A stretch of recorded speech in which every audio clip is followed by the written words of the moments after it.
Assalamualaikum warahmatullahi wabarakatuh. Selamat malam. Kami dari kelompok 9 ingin berdiskusi tentang solusi fintech.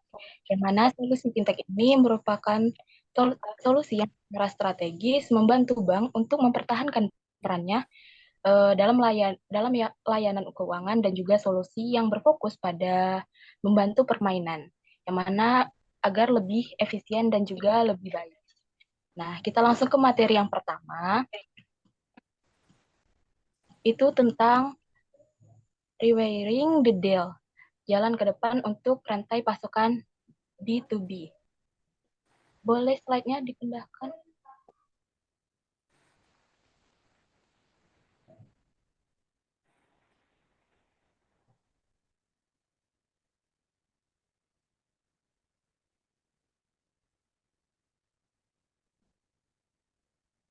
Nah, pada materi yang pertama ini, apakah ada teman-teman yang ingin menjelaskan terlebih dahulu apa itu rewiring the deal?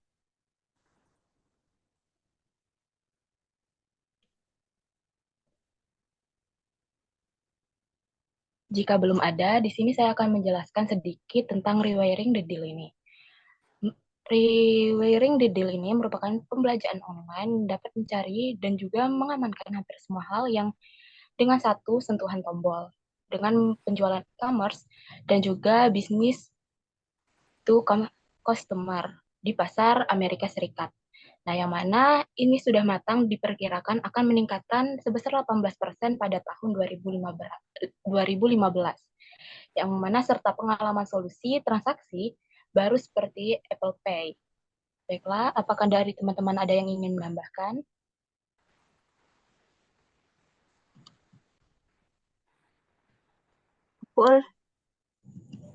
Boleh, silakan Nisa. Jadi pada rewiring the deal ini ada yang namanya perdagangan kompleks nih.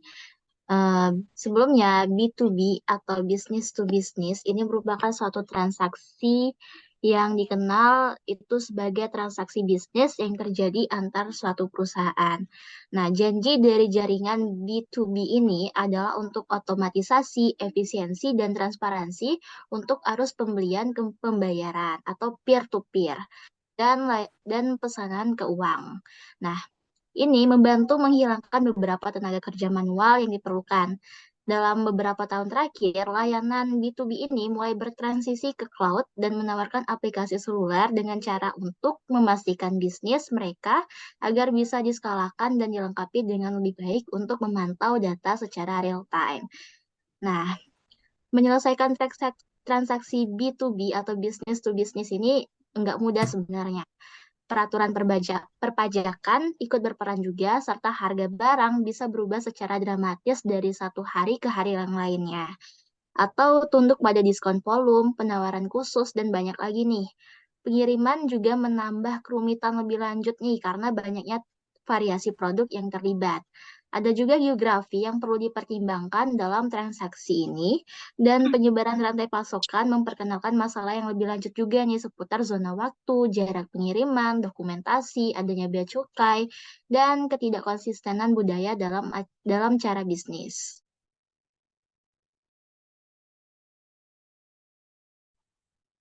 Baik nih, seperti yang sudah dijelaskan oleh Nisa, sudah cukup lengkap. Apakah dari teman-teman ada yang ingin menambahkan kembali atau sudah cukup? Saya, Paul, Boleh, Lex, silakan. melanjutkan dari Nisa tadi ya. Selanjutnya yaitu ada yang namanya sistem yang rusak.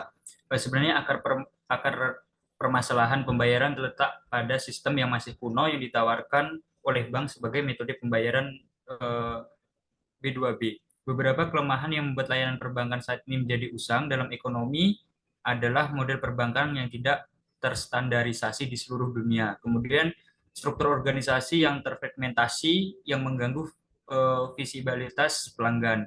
Kemudian susunan variabel dalam transaksi B2B ini menggarisbawahi fakta bahwa kondisi bisnis terlalu dinamis untuk dilayani oleh metode semacam kredit maupun transfer. Baik, saya akan menambahkan. Boleh, silakan Yesi. terdapat juga pembayaran dinamis, yaitu startup sudah bermitra dengan perusahaan terkemuka untuk menjadikan proses pembayaran yang sangat penting pengalaman perdagangan B2B. Langkah mewujudkan kesadaran B2B adalah yang pertama, mendefinisikan dengan tepat apa yang masuk dengan pembayaran dinamis dan bukan pembayaran statis. Yang kedua, elemen pembayaran dinamis, perbankan, sistem inti, data lampiran, alur kerja integrasi. Yang ketiga, dengan memanfaatkan mesin alur kerja yang digerakkan oleh peristiwa yang terhubung ke sistem perdagangan B2B yang ada di seluruh rantai pasokan, perusahaan akhirnya dapat mempercayai teknologi untuk memantau dan secara dinamis bereaksi terhadap setiap perubahan dalam transaksi sambil mencatat. Dan yang terakhir, hasil bersih untuk bisnis yang beralih ke platform ini adalah kepemilikan yang lebih besar atas modal, likuiditas, dan arus kas. Baik, itulah tadi tambahan dari teman-teman ya, sudah cukup jelas. Kita lanjut saja ke materi yang kedua. Boleh slide-nya dipindahkan?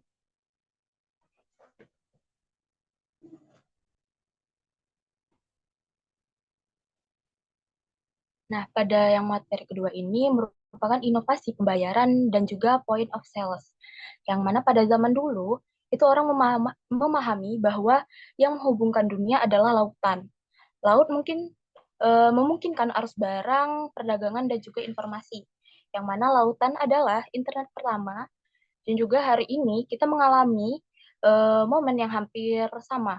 Yang mana internet, khususnya internet seluler, adalah samudra baru yang menjadi penghubung, yang mana informasi tersebut yang dulunya merupakan milik berharga di tangan beberapa orang, kini menjadi milik siapa saja, karena dengan berkembangnya teknologi ini.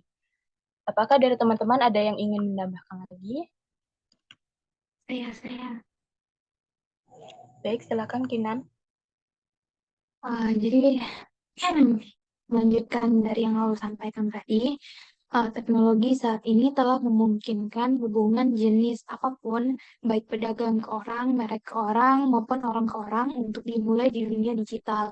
Seluruh industri menemukan kembali cara-cara baru untuk membayar dan menciptakan teknologi dan standar pembayaran yang bersaing.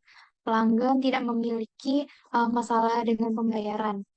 Mereka memasukkan kartu mereka dan dapat pergi dalam waktu kurang dari 10 detik dengan barang yang dibawa mereka. Tetapi beri mereka sesuatu yang lebih, berikan insentif kepada pelanggan, kejutkan mereka, tawarkan pengalaman pribadi, dan jadilah lebih manusiawi. Dalam inovasi pembayaran dan point of sales ini ada tiga pilar transaksi keuangan. Yang pertama itu adalah pelanggan, yaitu konsumen memutuskan di mana dan kapan harus menggesek, menyentuh, dan membeli, dan terkadang tidak menggesek sama sekali tanpa adanya gesekan, tanpa biaya transaksi, tanpa pedagang, dan tanpa bank. Yang kedua itu adalah bank. Bank di satu sisi memberikan pinjaman berupa modal dan di sisi lain menagih pedagang mereka yang dianggap sebagai pajak. Lalu ada pedagang. Pedagang menginginkan lebih banyak keuntungan, menginginkan pelanggan baru, dan pedagang ingin membelanjakan lebih sedikit dan menurunkan biaya, terutama pada pemasaran yang tidak dapat diukur, tetapi yang paling penting, pedagang mencari dan menginginkan apapun yang membuat pelanggan mereka bahagia. Baiklah, terima kasih Kinan. Apakah dari teman-teman ada yang ingin menambahkan kembali? Saya Oke, boleh Alex, silahkan. melanjutkan dari Kinan tadi ya. Kemudian ada juga yang namanya blok bank baru. Nah, blok bank baru ini terdiri dari point of sales, kemudian data, dan SaaS, personalisasi otomatis B2B to C. Nah, yang pertama yaitu POS atau point of sales sebagai titik sentuh pilihan. Ada berbagai macam perangkat POS generasi baru yang cerdas seperti Point. Nah, yang Point dikenal sebagai penyedia solusi pembayaran. Yang kedua yaitu data. Yang ketiga yaitu SaaS, personalisasi otomatis B2B 2C atau SAS sendiri yaitu singkatan dari Software as a Service. Ini adalah model pengiriman perangkat lunak di mana perangkat lunak ini disediakan sebagai layanan yang diakses melalui internet. Kemudian B2B 2C ini merupakan business to consumer.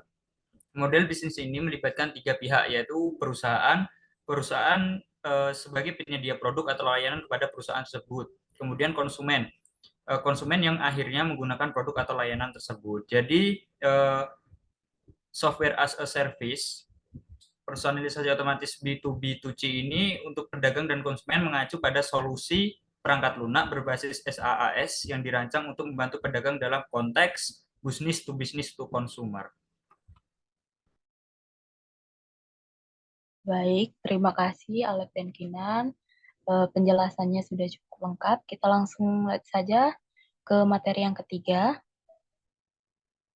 Boleh Kinan ke slide yang ketiga. Baiklah, materi yang ketiga ini merupakan algoritma prediktif, yang mana membangun solusi perbankan online yang inovatif. Nah, pada tahun 2015, banyak penulis konferensi manajemen mengklaim bahwa perusahaan yang sukses itu perlu memasang Chief Innovation Officer, yang mana inovasi adalah pendorong utama keberhasilan ekonomi, yang mana sektor yang telah lama dipandang bekinerja sangat buruk di bidang inovasi, yaitu perbankan dan juga asuransi, yang mana latar belakang ini lebih luas memaksa bank untuk semakin mengubah model bisnis mereka dan juga menemukan atau memperoleh bentuk aliran pendapatan baru. Baiklah, apakah teman-teman ada yang ingin menambahkan tentang materi ketiga ini? Silakan ya sih. Dengan latar belakang ini, idenya sekarang adalah untuk menghasilkan perakiraan arus kas untuk rekening giro pelanggan pribadi. Perakiraan akan dibuat dengan algoritma prediktif dan akan didasarkan pada data transaksi historis yang tersedia di bank. Prediksi dilakukan tanpa interaksi pengguna dan merupakan bagian dari profil perbankan online perbankan. Perakiraan direncanakan untuk disampaikan sebagai perangkat lunak sebagai layanan dan diimplementasikan sebagai solusi label putih atau produk atau layanan yang diproduksi oleh satu perusahaan dan diganti mereknya oleh perusahaan lain. Oke, terima kasih. Siapakah dari teman-teman ada yang ingin menambahkan kembali? Aul, Oke, silakan Nisa. mungkin boleh slide-nya ke bawah sedikit, Kinan, mengenai penelitian dan pengujian.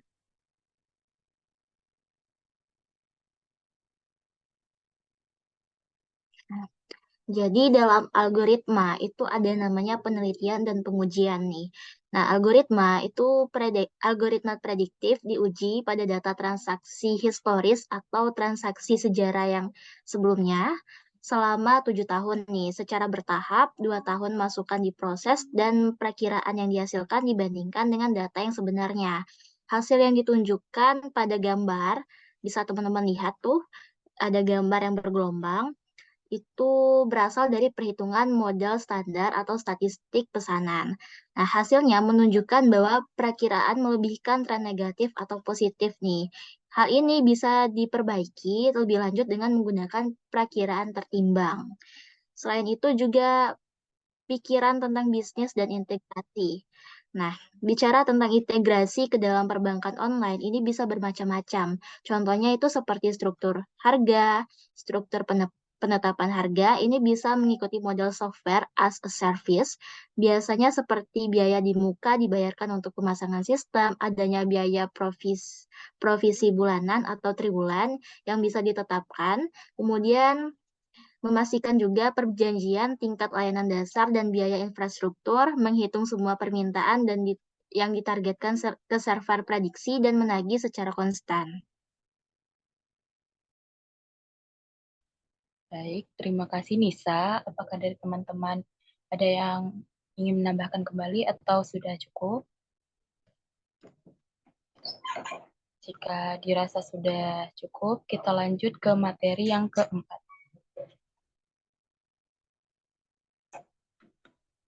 Boleh Kinan ke bawah slide-nya.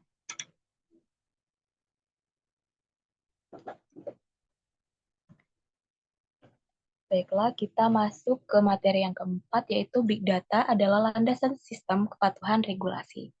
Nah, pada materi yang keempat ini menunjukkan bagaimana teknologi data besar dapat membuat sistem informasi, risiko, dan juga kepatuhan lebih mudah.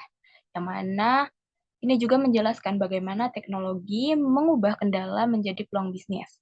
Selain itu juga, bank dilihat dalam konteks ini sebagai pabrik data raksasa, yang mana teknologi data besar ini menawarkan kesempatan untuk menghubungkan fungsi dan juga model operasi.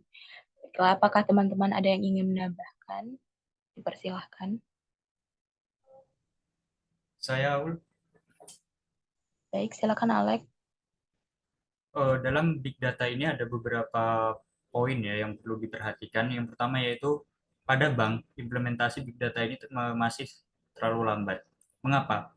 Inovasi big data mendorong kapabilitas sistem informasi industri ke web yang lebih fleksibilitas, kemudahan penggunaan dan kekuatan terbesarnya. Sebagian besar bank tertinggal dalam inovasi ini. Yang kedua yaitu apakah mungkin internet big data ini langsung diterapkan ke bank? Sebagian besar bank telah menerapkan teknologi big data dengan hasil yang bervariasi, terutama bergantung pada kasus penggunaan yang memerlukan teknologi. Yang paling dekat dengan dunia internet dan yang paling mudah diimplementasikan adalah pemasaran dan deteksi penipuan. Kemudian poin yang ketiga yaitu bagaimana data real time dan konsisten dapat diperoleh dari teknologi big data ini. Menggabungkan real time dan konsistensi data untuk big data merupakan tantangan teknik yang diselesaikan dengan teknologi schedule risk. Teknologi resiko atau schedule risk atau teknologi resiko. Teknologi resiko ini berskala menyematkan inovasi terbaru dari big data. Boleh teman-teman yang lain untuk menambahkan? Aku Oke, Nisa silahkan. Jadi teknologi big data itu merupakan teknologi terbaik untuk menerapkan sistem kepatuhan. Namun teknologi big data ini juga bisa memecahkan dua kelemahan utama dari teknologi terdahulu atau teknologi historis, yaitu pertama, kurangnya fleksibilitas dan elastisitas serta skalabilitas. Nah, big data juga mampu mengurangi kompleksitas data dan mendeteksi sinyal lemah dalam kumpulan informasi yang sangat banyak atau sangat besar nih. Selain itu, big data juga mengontrol serta menerapkan kontrol regulasi. Nah, sayangnya kontrol regulasi ini tidak cukup nih. Regulasi juga membutuhkan kemampuan untuk menghasilkan suatu bukti. Nah, big data ini membantu dalam menyimpan hasil, stempel waktu, dan informasi terkait secara mendalam ke dalam satu jejak audit dalam regulasi.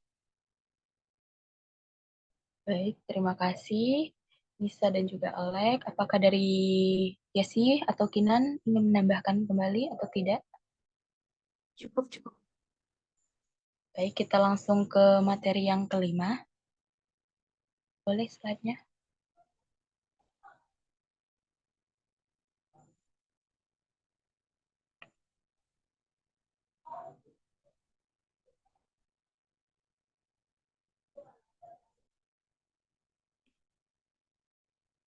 Baiklah, materi yang kelima ini tentang solusi fintech dalam optimalisasi kontrak kompleks.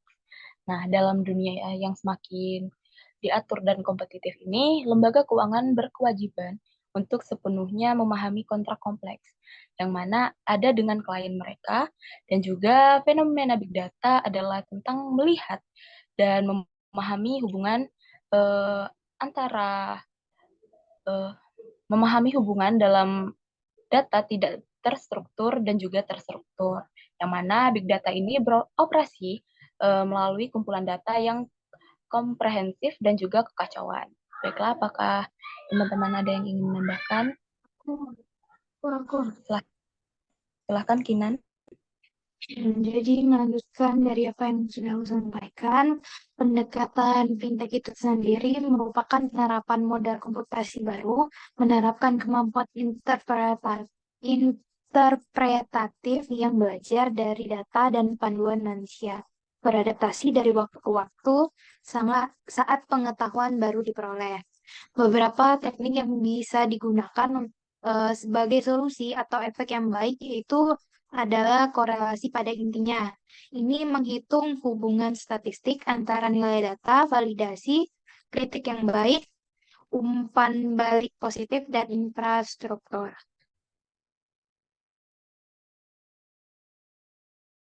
Baik, terima kasih Kinan. Apakah dari teman-teman ada yang ingin menambahkan?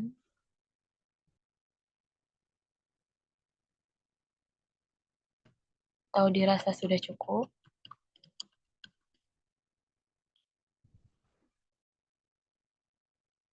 Baik, jika dirasa sudah cukup, kita lanjut ke materi yang ke-6.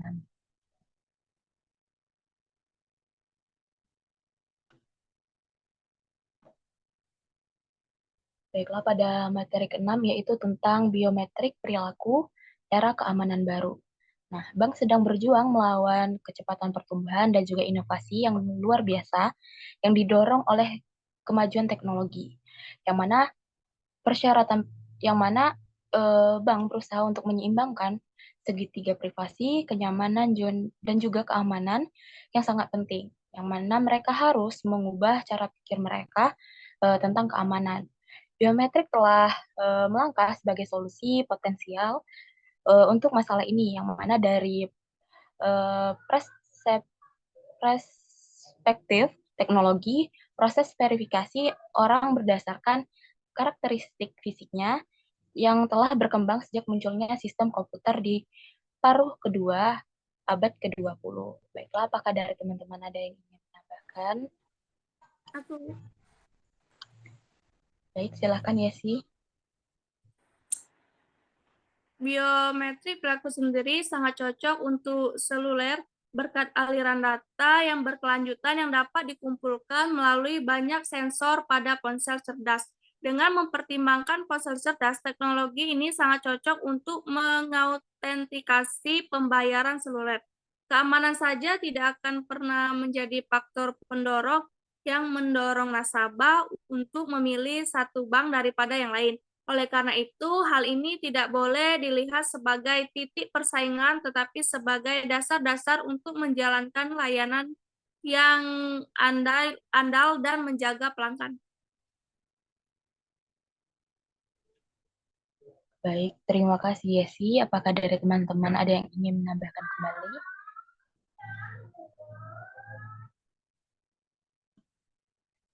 Jika tidak ada, kita lanjut ke materi yang ke-7.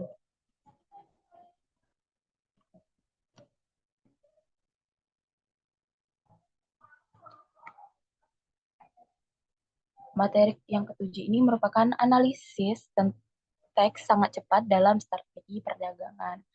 Apakah ada teman-teman nih yang mau menjelaskan tentang analisis teks sangat cepat dalam strategi perdagangan?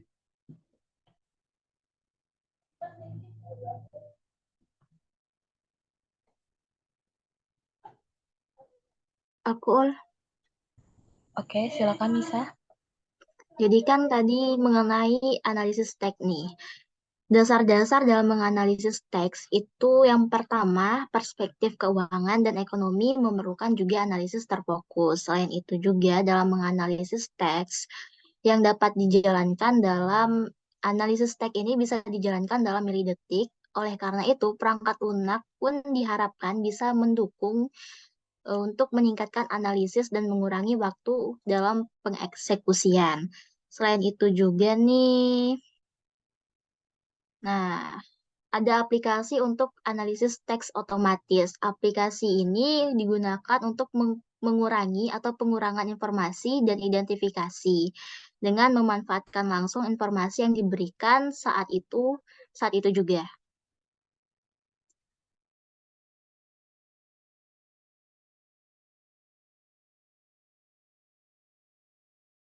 Itu aja, Ul. Baik, terima kasih Nisa. Apakah dari teman-teman ada yang ingin menambahkan kembali? Aku. Baik, silakan Alex. Dalam analisis teks ini ada beberapa poin ya yang perlu kita perhatikan. Salah satunya yaitu dasar-dasar analisis teks. Saat menganalisis teks keuangan, perspektif keuangan dan ekonomi memerlukan analisis terfokus yang dapat dijalankan dalam milidetik. Oleh karena itu, perangkat lunak apapun yang diharapkan dapat mendukung trader harus meningkatkan analisis dan mengurangi waktu eksekusi. Kemudian ada juga peristiwa dan keputusan investasi.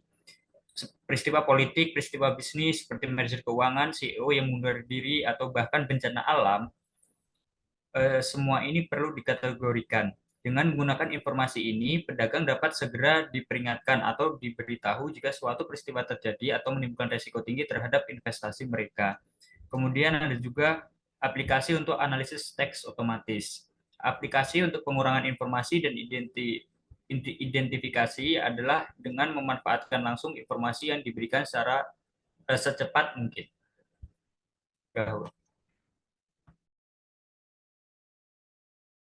Baik, terima kasih Alex. Seperti yang sudah dijelaskan Alex dan juga Nisa, itu sudah cukup lengkap. Kita lanjut saja ke materi yang ke-8. Baiklah, kita lanjut ke materi yang ke-8 tentang crowdfunding yang diatur oleh ekosistem. Boleh nih teman-teman yang ingin menjelaskan apa itu crowdfunding yang diatur oleh ekosistem. Aku. Oke, silakan Kina. Jadi crowdfunding yang diatur merupakan tempat portal online yang digunakan untuk menjual sekuritas, saham atau instrumen utang di perusahaan kepada sekelompok investor. Penting untuk semua peserta dalam ekosistem crowdfunding untuk memahami cara kerjanya dan peran mereka dalam ekosistem tersebut. Ekosistem membutuhkan infrastruktur untuk sepenuhnya terintegrasi dan mulus, memberikan manfaat kepatuhan dan transparansi sehubungan dengan persyaratan peraturan. Tujuan dari ekosistem ini adalah untuk membantu penerbitan dan investor bersatu dengan cara yang paling efisien melalui portal crowdfunding yang diatur. Baik, terima kasih Kinan. Apakah dari teman-teman ada yang ingin menambahkan? Saya ingin melanjutkan. Silakan, Baik, Yesi. yang dilihat di seluruh dunia saat ini yaitu bahwa portal crowdfunding yang diatur dengan membangun kepercayaan dengan investor online. Kunci untuk ini adalah fokus pada transparansi di mana ekosistem beroperasi tanpa transportasi ini crowdfunding yang diatur akan gagal. Ekosistem crowdfunding yang terregulasi dimungkinkan saat ini karena 4 pilar utama. Yang pertama teknologi, yang kedua internet, yang ketiga media sosial, dan pemerintah progresif. Baiklah, terima kasih pada Yesi dan juga Kinan. Kita langsung lanjut saja ke materi yang ke-9. Boleh Kinan, slide-nya dipindahkan.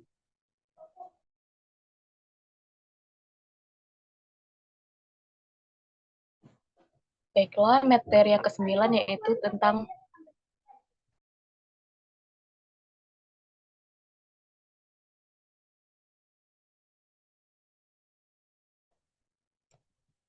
Baiklah, kita lanjut ke materi yang ke-9 tentang pengiriman uang, pembayaran falas internasional dengan biaya rendah. Apakah dari teman-teman ada nih yang mau jelaskan apa itu pengiriman uang, pembayaran falas internasional dengan biaya rendah? Aku. Oke, Nisa, silahkan. Jadi ada suatu cerita nih dulu di desa terpencil di Meksiko, ada karyawan yang ditugaskan untuk mengemudi ke kantor untuk melakukan suatu pengiriman uang dan pengambilan uang atau dana. Nah, namun sekarang transaksi yang seperti dahulu itu tidak dilakukan lagi atau sudah berkurang nih. Karena sekarang transaksi ini dilakukan melalui aplikasi ponsel atau ponsel tanpa harus berpergian seperti yang sebelumnya. Nah, biaya yang dikeluarkan pun juga cukup murah. Selain itu nih kita kembali ke tahun 2001 ada esai yang ditulis oleh Mark Prensky yang menciptakan suatu istilah penduduk asli digital dan imigran digital. Nah, ini menggambarkan perbedaan generasi dalam penggunaan digital. Nah, selain itu kita masuk ke tahun 2004, ada suatu insiden di Indonesia, namanya itu Tsunami Indonesia tahun 2004 yang menewaskan 230.000 orang di 14 negara termasuk India, Sri Lanka, Thailand, dan Somalia nih. Gabungan gempa Nepal dan tsunami Indonesia ini mengilhami sekitar 14 dolar Amerika Serikat 14 miliar dolar Amerika Serikat dalam bentuk bantuan pengiriman uang yang disalurkan melalui organisasi bantuan dunia. Tapi nih, pengiriman uang itu bisa mahal juga. Apakah penerimanya adalah individu, baik keluarga, individu, atau organisasi, pengiriman ini dibebani dengan biaya transaksi yang besar. Nah, namun nih, dengan kemajuan teknologi, ini bisa menawarkan janji untuk pengurangan biaya. Contohnya ini seperti GoMoney yang memangkas hingga 5% dari 7,9% biaya transfer rata-rata dalam pengiriman uang. Baik, terima kasih banyak Nisa Kurnia yang telah menjelaskan materi yang ke-9. Apakah dari teman-teman ada yang ingin menambahkan atau tidak? Kalau tidak, kita lanjut ke materi yang ke-10.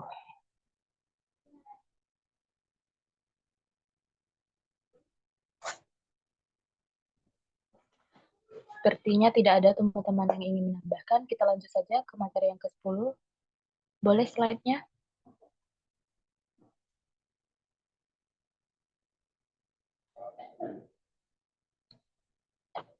Materi 10 ini membahas tentang solusi fintech untuk usaha kecil.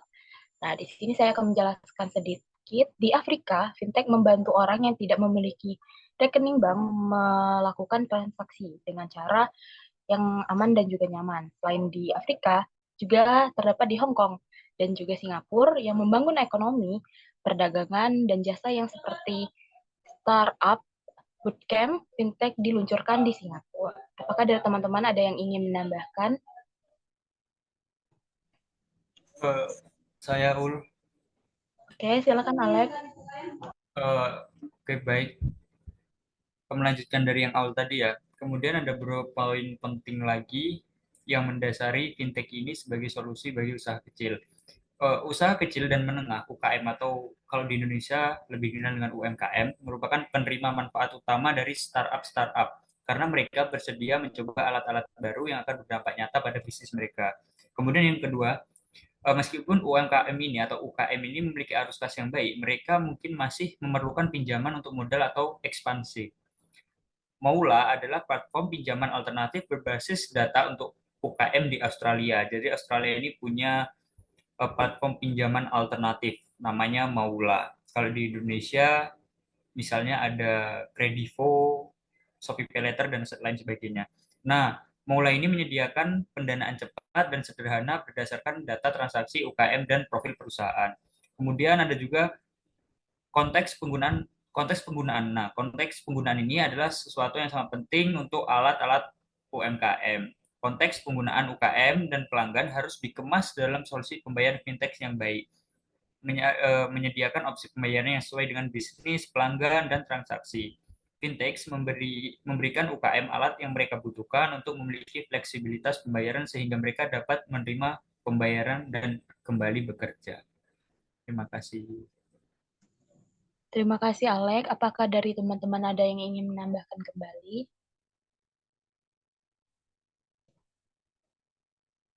Jika tidak ada, kita lanjut ke materi yang ke-11.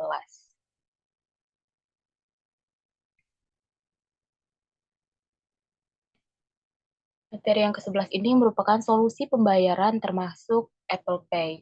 Nah, seperti yang kita tahu, Apple melakukan pekerjaan yang fenomenal dalam masalah privasi, yang mana dengan tidak menyimpan informasi seperti apa yang dibeli, di mana yang membelinya, dan beberapa informasi lainnya, yang mana Apple juga menahan diri untuk tidak bertukar informasi, kartu kredit, atau apapun dengan pedagang selama transaksi, yang mana ini dapat meningkatkan mekanisme keamanannya. Bahkan dari teman-teman ada yang ingin menambahkan di materi yang 11 ini? Oke, silakan Gina. melanjutkan dari yang Laut sampaikan, pedagang Apple tersebut mengadopsi Apple Pay, dan Apple baru-baru ini menerbitkan bahwa lebih dari 700.000 pedagang bergabung yang telah mempersiapkan untuk menerima Apple Pay sebagai bentuk pembayaran. Teknologi yang mendorong penggunaan pembayaran melalui perangkat seluler akan terbukti lebih berhasil di negara berkembang. Namun untuk mencapai tujuan akhir mentransfer ke dunia tanpa uang tunai atau kartu kredit, kita juga perlu mengalihkan fokus dari manfaat pelanggan ke manfaat pedagang, karena pedagang kecil tidak ikut serta karena biaya transaksi yang terlibat. Lalu, Apple itu tidak menyimpan informasi transaksi, dan orang mungkin berpendapat bahwa potensi penggunaan data besar hampir hilang. Baik, terima kasih, Kinan. Apakah dari teman-teman ada yang ingin menambahkan kembali atau tidak? Baiklah, jika tidak ada, kita lanjut ke materi yang ke-12.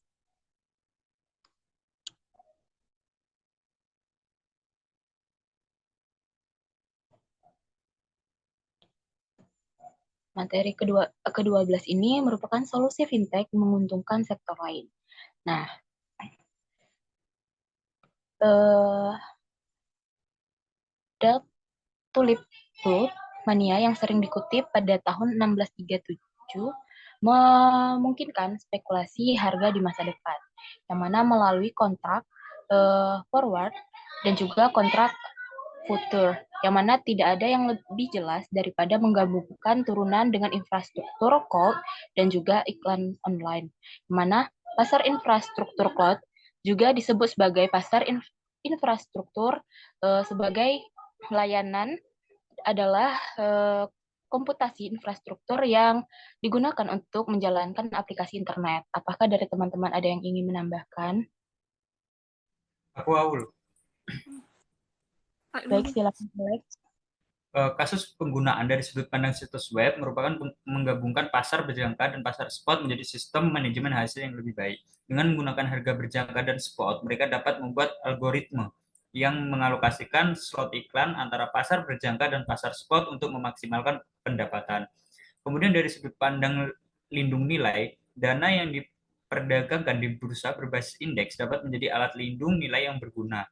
Situs web musiman seperti situs web perjalanan dapat melakukan lindung nilai terhadap pergerakan harga yang tidak menguntungkan di masa depan dengan mengambil posisi pendek dalam indeks berkorelasi. Demikian pula pembeli dapat melakukan lindung nilai terhadap potensi kenaikan harga dengan mempertahankan posisi long dalam indeks yang relevan. Terima kasih. Terima kasih, Alex. Apakah dari teman-teman ada yang ingin menambahkan?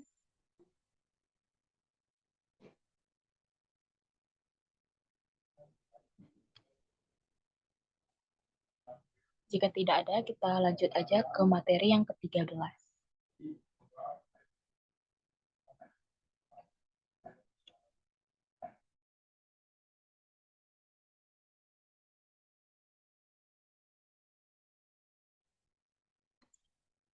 Nah, materi yang ke-13 ini merupakan inovasi fintech untuk dapat dipakai. Apakah dari teman-teman nih ada yang ingin menjelaskan tentang apa itu inovasi fintech untuk yang dapat dipakai? Aku, Ul. Oke, Nisa, silakan. Jadi ada beberapa inovasi fintech yang bisa digunakan. Contohnya itu kayak perangkat elektronik seperti komputer itu bisa digunakan sebagai pelacak kebugaran, kesehatan, serta pemantau kesehatan. Nah, ada juga yang namanya wearables, yaitu pembayaran NFC, merupakan suatu solusi fintech juga. Selain itu ada Apple Pay, yang kerjasamanya dengan Jawbone, dengan American Express untuk meluncurkan pembayaran. Nah, wearables itu merupakan sebuah tren baru di bidang perangkat yang berbasis internet. Jadi itu merupakan beberapa inovasi fintech yang bisa digunakan di berbagai negara. Baik, terima kasih banyak, Nisa. Apakah dari teman-teman nih ada yang ingin menambahkan kembali atau cukup? Sepertinya sudah cukup. Itulah tadi merupakan 13 subbab yang kita bahas pada bab 5 ini. Apakah dari teman-teman ini ada yang ingin menyimpulkan tentang materi kita hari ini? Aku Aul. Oke, Alex, silahkan. Materi yang telah kita sampaikan tadi mengenai berbagai aspek fintech mencakup beragam solusi dan inovasi di industri keuangan. Fintech telah mengubah cara bisnis dan transaksi keuangan dilakukan baik dalam konteks B2B maupun B2C. Saya menyimpulkan ada beberapa poin penting yang dapat disimpulkan dari materi ini. Yang pertama yaitu perdagangan B2B. Fintech membantu mengotomatisasi dan meningkatkan efisiensi transaksi B2B. Yang kedua yaitu sistem pembayaran. Inovasi dalam pembayaran seperti Apple Pay telah mengubah cara konsumen bertransaksi dengan fokus pada privasi dan keamanan. Yang ketiga yaitu Big Data. Teknologi Big Data membantu bank dan lembaga keuangan untuk memahami resiko dan kepatuhan regulasi, serta memberikan solusi transaksional dan intelijen bisnis. Yang keempat, yaitu crowdfunding yang diatur. Crowdfunding yang diatur mengharuskan portal online untuk menjual sekuritas kepada sekelompok investor dan transparansi menjadi kuncinya. Kemudian, solusi untuk usaha kecil. Fintech membantu UKM dengan solusi pembayaran yang sesuai dengan kebutuhan bisnis dan pelanggan mereka.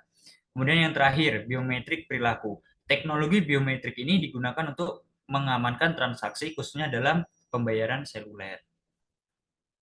Terima kasih. Baik, terima kasih Alex. Itulah tadi kesimpulan dari materi pada bab 5. Saya akhiri.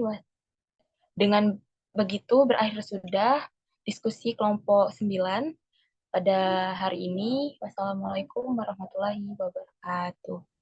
Waalaikumsalam Waalaikumsalam warahmatullahi warahmatullahi wabarakatuh. wabarakatuh.